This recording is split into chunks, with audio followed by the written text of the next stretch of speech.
Assalamualaikum warahmatullahi wabarakatuh. Waalaikumsalam warahmatullahi wabarakatuh. Pada kesempatan ini saya akan membahas mengenai pertumbuhan dan perkembangan fisik pada tubuh lansia.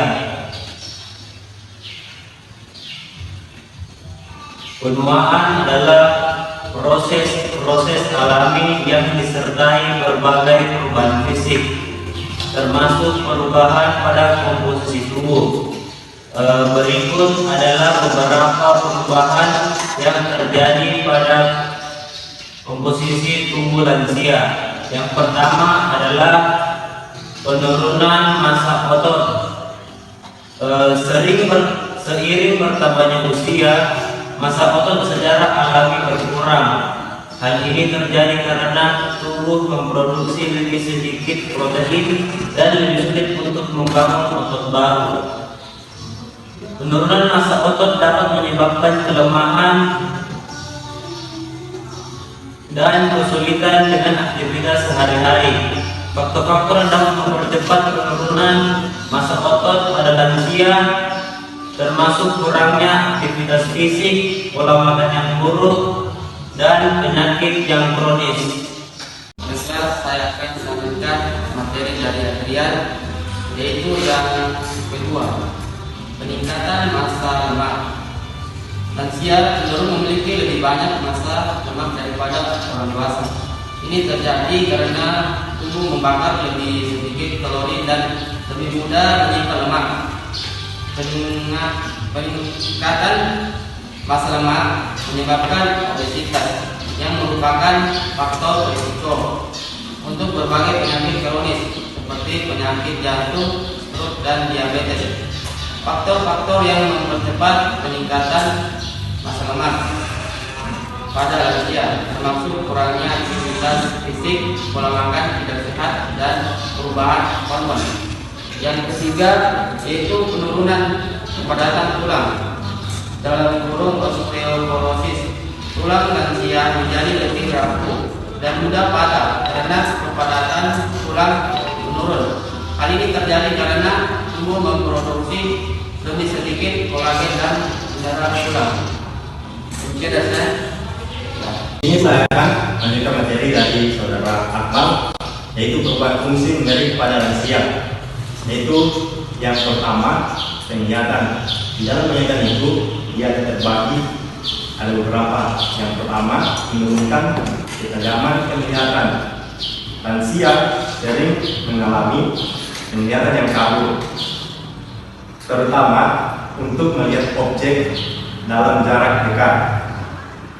Hal ini terjadi karena lensa mata menjadi lebih kaku dan sulit untuk fokus. Yang kedua itu penurunan penglihatan malam.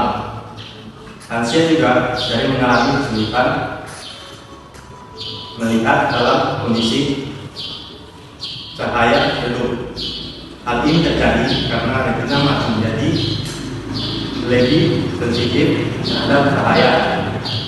Perubahan persepsi warna, lansia mungkin mengalami kesulitan membedakan warna tertentu, terutama warna biru dan hijau. Hal ini terjadi karena perubahan sel terungkit di retina mata. Oke, melanjutkan materi dari saudara Al yang bentuknya ada penurunan bidang pandang. Lansia mungkin mengalami penurunan bidang pandang, yang menyebabkan mereka tidak dapat melihat sisi kanan dan kiri dengan jelas. Hal ini terjadi karena perubahan saraf optik. Lalu yang kedua ada pendengaran, yang terbagi dua dari beberapa jenis, yaitu penurunan pendengaran.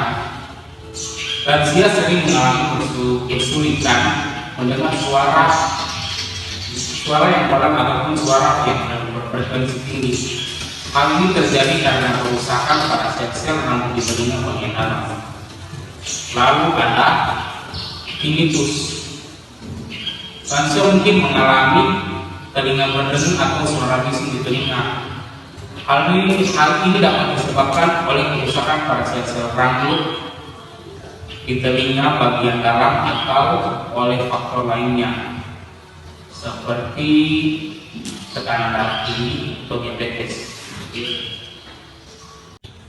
Saya akan melanjutkan materi dari saudara Akil, yaitu kesulitan memahami percakapan, terutama di lingkungan yang bising karena kombinasi antara pembangunan, pendengaran dan kesulitan motorik. Informasi pendengaran. 3. Penciuman. Lansia mungkin mengalami kesulitan mencium bau tertentu. Hal ini terjadi karena kerusakan pada sel-sel reseptor pencium di hidung. Lansia mungkin mengalami perubahan pada penciuman mereka seperti bau tidak sedap atau bau yang tidak biasa. Hal ini dapat disebabkan oleh infeksi sinus, cedera kepala, atau penyakit neurologis lainnya. 4. Perasa. Lansia mungkin mengalami kesulitan mengejar rasa tertentu, terutama rasa manis dan asin. Ini terjadi karena kerusakan pada sel-sel reseptor perasa di lidah. 1, 2, 3. Oke, baik, saya menyebutkan materi dari saudara kita. Gangguan pengucapan. Lansia mungkin juga mengalami perubahan pada pengucapan mereka, seperti rasa logam atau rasa pahit. Hal ini dapat disebabkan oleh rasa infeksi pada mulut, obat-obatan tertentu, atau penyakit neurologis lainnya. 5. Sentuhan. Penurunan sensitivitas sentuhan pada lansia. Lansia mungkin juga akan mengalami penurunan sensitivitas sentuhan, sehingga mereka tidak dapat merasakan sentuhan ringan atau getaran halus. Hal ini terjadi karena kerusakan pada saraf sensorik di kulit, ketidaknyamanan sensorik.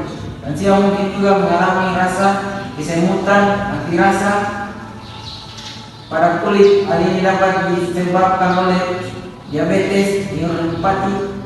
Saya sedang melanjutkan dari saudara saya, yaitu perubahan keterampilan motorik pada lansia. Yang pertama yaitu koordinasi dan keseimbangan lansia. Yang berikutnya yaitu penurunan koordinasi. Lansia mungkin akan mengalami kesulitan mengkoordinasikan gerakan mereka, sehingga mereka mungkin lebih rentan tersandung, terjatuh, dan mengalami cedera. Penurunan keseimbangan pada lansia mungkin akan mengalami kesulitan menjaga keseimbangan mereka, sehingga mereka mungkin lebih mudah goyah dan jatuh. Yang kedua yaitu kekuatan dan daya tahan.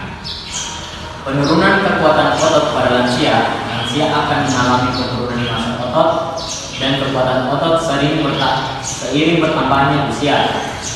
Hal ini dapat membuat mereka kesulitan melakukan aktivitas sehari-hari seperti mengangkat benda berat, naik tangga, dan berjalan jauh. Ini saya akan melanjutkan materi dari saudara Taufik. Yang pertama, penurunan daya tahan pada lansia. Lansia mungkin akan mengalami lelah lebih cepat daripada orang dewasa muda. Hal ini dapat membuat mereka sulit untuk melakukan aktivitas fisik dalam waktu lama. Yang kedua, waktu reaksi pada lansia. Perlambatan waktu reaksi pada lansia membutuhkan waktu lebih lama untuk bereaksi terhadap rangsangan, seperti mobil yang akan datang atau bola yang dilempar. Hal ini dapat membuat mereka lebih rentan terhadap kecelakaan dan cedera. Kemudian yang terakhir, tentang gerak. Penurunan tentang gerak pada lansia mungkin akan mengalami penurunan tentang gerak pada persediaan mereka, sehingga mereka mungkin merasa kaku dan sulit bergerak. Mungkin cukup itu saja yang dapat saya sampaikan. Sekian dan terima kasih.